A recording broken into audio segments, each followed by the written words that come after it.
నీవే యేసయ్యా, నీవే యేసయ్యా. తండ్రి వందనం, తండ్రి స్తోత్రం, యేసువా వందనం, యేసువా స్తోత్రం, ఆత్మదేవా వందనం, ఆత్మదేవా స్తోత్రం. ప్రియ సహోదరి సహోదరులారా, యేసు ప్రభు వారిని ఏ విధముగా అనుసరించాలి అని ప్రభు తన శిష్యులకు నేర్పిస్తూ ఉన్నారు. ఈరోజు సువార్తకు మనము చదివి ఉన్నాము. దానికి ముందుగా పేతురు యేసు ప్రభు వారిని ఏ విధంగా అనుసరిస్తున్నాడు, అనుసరించగలిగాడా లేదా అని మనము ముందు సువార్తలో అనగా నిన్నటి దినాన మనకు కనిపిస్తూ ఉన్నది. అయితే అందులో ఉన్న విషయం ఏమిటి? ఆయన ప్రభుని అదిగో దివ్య రూపధారణప్పుడు అంటాడు, మీరు ఇక్కడే ఉండాలి, మీకు అన్నీ కూడా సమకూరుస్తామంటాడు. మరి తదనంతరం ఇంకో సందర్భంలో మనం చూస్తూ ఉన్నాము, నువ్వు దేవుని కుమారుడు అని చెప్పిన వెంటనే మరలా ఆయన ఒక ప్రాంతమునకు వెళ్ళి సువార్త ప్రకటన చేస్తాననేటప్పుడు, ఆ ప్రజల దగ్గరికి వెళ్తాననేటప్పుడు అక్కడికి వద్దు ప్రభువా అనేటప్పుడు ప్రభు ఏం చెప్తున్నారు? చీపో సైతాను, అనగా అదిగో శ్రమలను అనుభవించడానికి, శ్రమలను అంగీకరించడానికి పేతురు వెనకంచు వేస్తూ ఉన్నాడు. అలాంటి సందర్భంలో ప్రియ సహోదరి సహోదరులారా, ప్రభు తన శిష్యులందరికీ నేర్పిస్తూ ఉన్నాడు. తనను అనుసరించాలా లేక అనుకరించాలా? ఏం చేయాలి? ప్రభువుని మనం అనుసరించాలా అనుకరించాలా? ఏంటి దీని అర్థం? అనుకరించడం అంటే ఇమిటేటింగ్ అంటే వాళ్ళు ఏం చేస్తున్నారో అది మనం యాజ్ ఇట్ ఈజ్గా చేయడం, దాన్ని ఏమంటారు? ఇమిటేటింగ్. అది మిమిక్రీ కావచ్చు, యాక్షన్ కావచ్చు. చిన్నపిల్లలు మనం చూస్తే ఇంటికాడ చంటి బిడ్డలు, అలా ఎదుగుతున్న బిడ్డలు అందరూ ఏం చేస్తుంటారు? తాతయ్య అమ్మమ్మ నాన్నమ్మలు నడుస్తున్న నడక ఇమిటేట్ చేస్తూ ఉంటారు, అవునా కాదా? దట్ ఈస్ కాల్డ్ ఇమిటేషన్, అనుకరణ. కానీ ప్రియ దైవ ప్రజలారా, ఇంకొక మాట ఏమని ఉన్నది? అనుసరించుట. ఏ విధముగా యేసు ప్రభు వారిని మనము అనుసరించాలన్నటువంటి విషయాన్ని ఈరోజు మనకు నేర్పిస్తూ ఉన్నారు. యేసు ప్రభు వారిని మనం అనుకరిస్తే సరిపోదు, అనుకరించడం కాదు, ఇమిటేట్ చేయడం కాదు. మనం ఏం చేయాలి? అనుసరించాలి. అనుసరించాలంటే ఆయన మార్గములేంటో మనకి తెలియాలి. అందుకే ప్రియ సహోదరి సహోదరులారా, శిష్యుల వైపు చూస్తూ ప్రభువు చెప్తున్నటువంటి మాటలు మనం మరొకసారి ధ్యానించుకుందాం. నన్ను అనుసరింపగోరువాడు తనను తాను పరిత్యజించుకొని తన సిలువను ఎత్తుకొని నన్ను అనుసరింపవలెను. ఆ మొట్టమొదటి మాటలో మనం చూస్తున్నాము, ప్రియ సహోదరి సహోదరులారా, తనను తాను పరిత్యజించుకొని, త్యజించుకొని, తగ్గించుకొని. ఇక్కడ ప్రియ సహోదరి సహోదరులారా, ఒకటి మనం గుర్తుపెట్టుకోవాలి.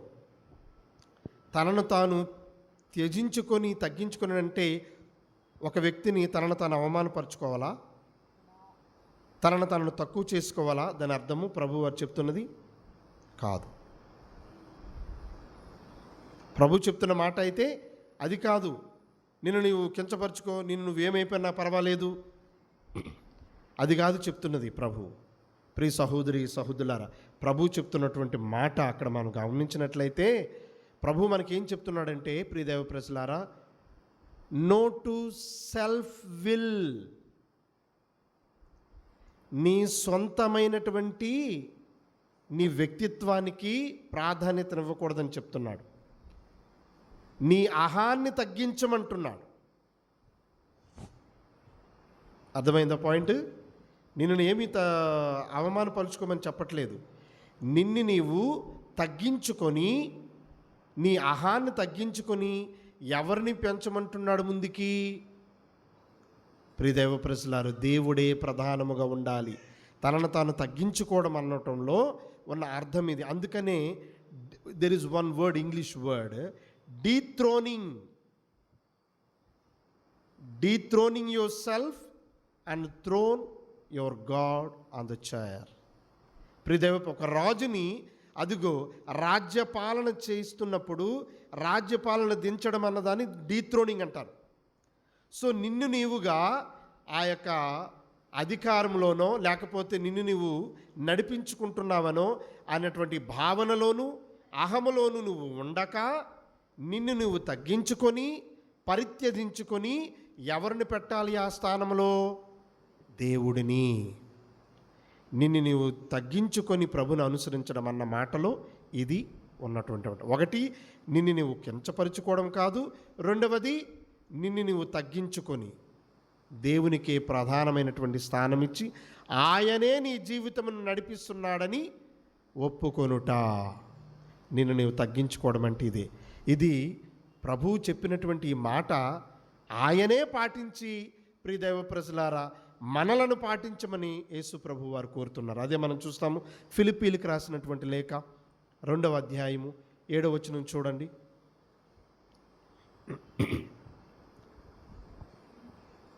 ఫిలిప్పీలకు రాసినటువంటి లేఖ 2వ అధ్యాయము 7వ వచనం.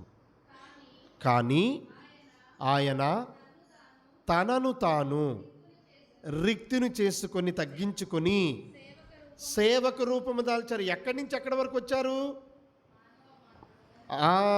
దైవత్వమును వీడి సేవక రూపము దాల్చి మానవత్వంలో, చదువమ్మ తర్వాత,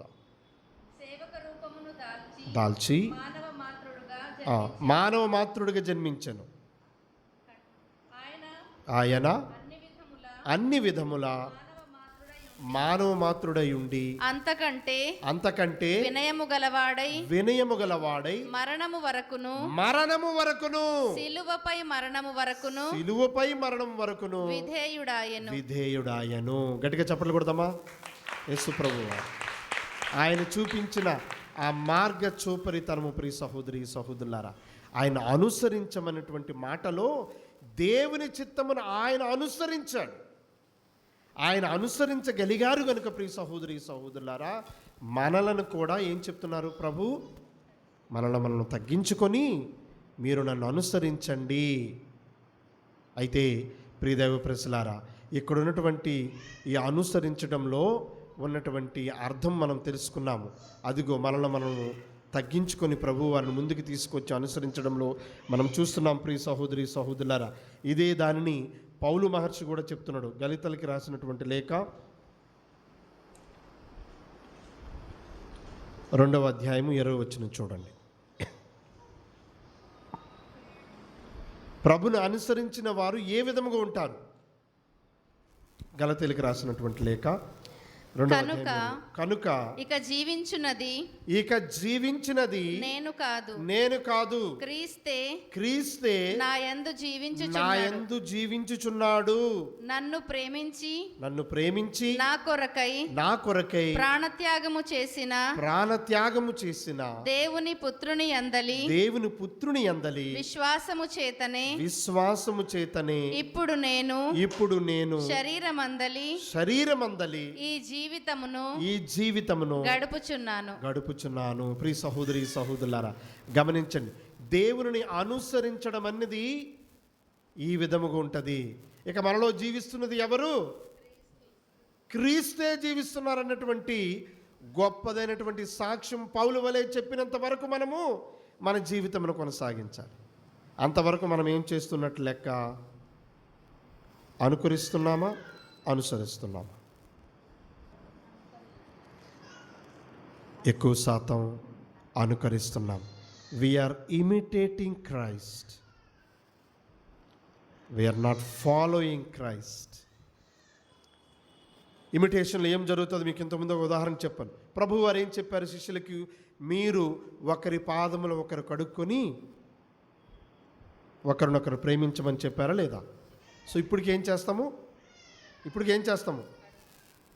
మీరు కడగరు, గురువుగారు మాత్రమే కడుగుతారు. అది ఇమిటేటింగ్. అసలైంది ఏం జరగాల?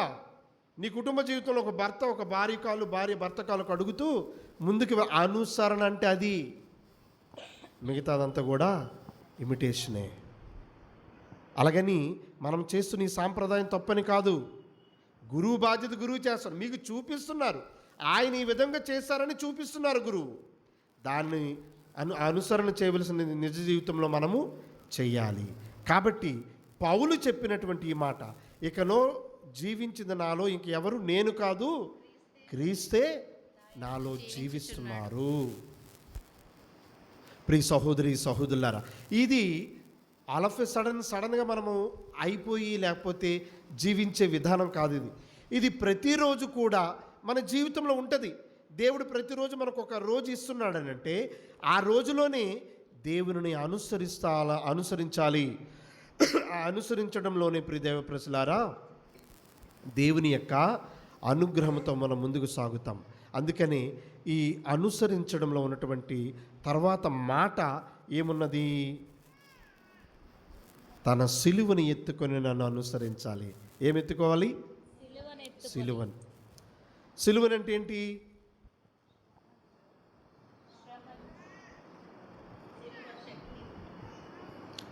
సిలువ అంటే ఏంటి? నీ సిలువని ఎత్తుకొని నడువు. మీ భార్య మీ సిలువ, రెస్పాన్సిబిలిటీ. నీ భర్త నీ సిలువ, నీ బాధలు నీ కష్టాలు నీ సిలువ. ఏది సిలువ? ప్రియ సహోదరి సహోదరులారా, మనందరం కూడా నువ్వు త్యజించుకొని నీ సిలువని ఎత్తుకొని రమ్మంటే మన బాధలు కష్టాలు ఇబ్బందులు మన సిలువని అనుకుంటున్నాము. కానీ ప్రభు ఉద్దేశం అది కాదు. ప్రభుని ఉద్దేశం ఏమిటంటే, ప్రియ దేవ ప్రజలారా, శ్రమలు అనుభవించడానికి సిద్ధమై ఉన్నావా? కష్టాలు అనుభవించడానికి సిద్ధమయ్యావా? మీకు ముందు నేను ప్రసంగం ప్రారంభించే ముందు ఎవరి గురించి చెప్పాను? పేతురు గురించి చెప్పానా లేదా? ఏం చేశాడు పేతురు? నువ్వు దేవుని కుమారుడవని క్రీస్తు అని చెప్పాడు. తర్వాత ప్రభు సువార్త ఇంకో ప్రాంతంలోకి వెళ్ళి ప్రకటిస్తానంటే ఏం చెప్పాడు? ప్రభు అక్కడికి వద్దు, మనకు శ్రమలు వద్దు, మనం ఏం చేద్దాం, అక్కడికి వెళ్ళొద్దు, ఇంకో దగ్గరికి వెళ్దామంటే ప్రభు ఏం చెప్పాడు? ఆ ఉద్దేశం ఎవరిది? సైతానుది. చీపో సైతాను అది శ్రమల దగ్గరికి వెళ్ళనివ్వదు.